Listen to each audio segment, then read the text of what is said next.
judgment there also. He had committed a rape on her, which is improvement from her first information report. Even in Mahila Sangh of Dharwad, when the accused number one has dropped her, she has given a statement that there is no fault of this Shivananda and he came on her own from Savanuru. Even when this Mahila Sangh had taken her to Navalgunda police station, she gave no complaint against the accused number one and stated that she has left the village on her own, which wish as she was fed up with her life.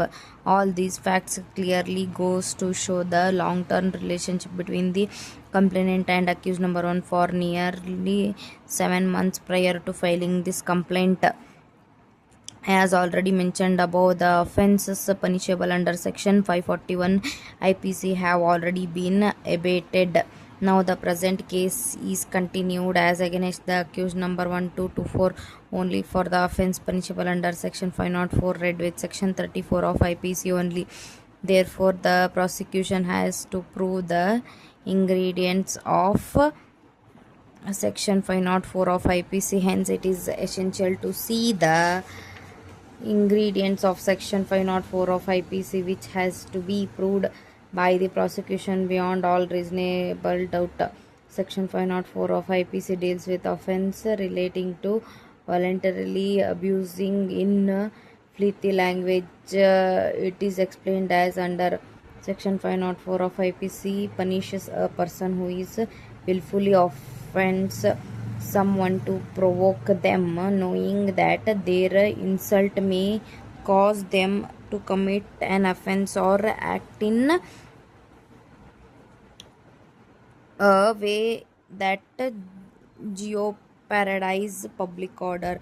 With this explanation, this court has to look into whether the prosecution has proved the ingredients to this section beyond reasonable doubt. The prosecution totally got examined 15 witnesses as PW1 to PW15 and got marked. The PW1 Gangava, wife of Mallappa, is the complainant and her evidence is already discussed in the earlier paragraph. Srimati Punita, assistant professor, is examined as a PW2.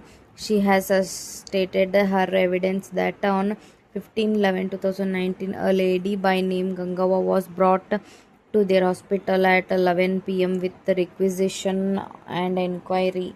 Said Gangawa alleged that episode of sexual assault of 6 months prior to her visit to the hospital. She collected the swab and sexual transmitted evaluation and test report was found negative. On the basis of history and examination, it was found there was no evidence of recent forcible vaginal intercourses, and after receipt of laboratory report, she gives a final opinion that if is no evidence on forcible vaginal intercourses, but this neither refute nor confirms sexual assault, and accordingly she has issued the report for having examined.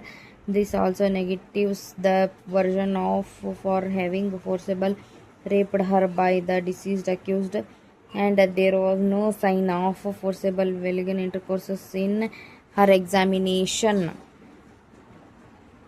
Orthopedic surgeon hospital Navalgunda has examined in chief examination has stated that accused Shivananda Varahalli was brought for medical examination with requisition to give opinion as to whether the said person is capable to participate in sexual intercourses or not.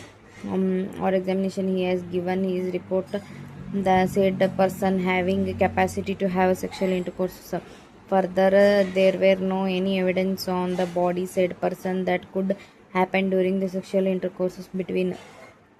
It is not in dispute that this accused number one was not capable of having any sexual intercourse, but the only charge was a forcible rape said to be committed by this accused number one. On in view of the death of the accused number one, this evidence has no evident monetary value now as the charge against this accused. Number 1, abate regarding offence under section 504 of IPC.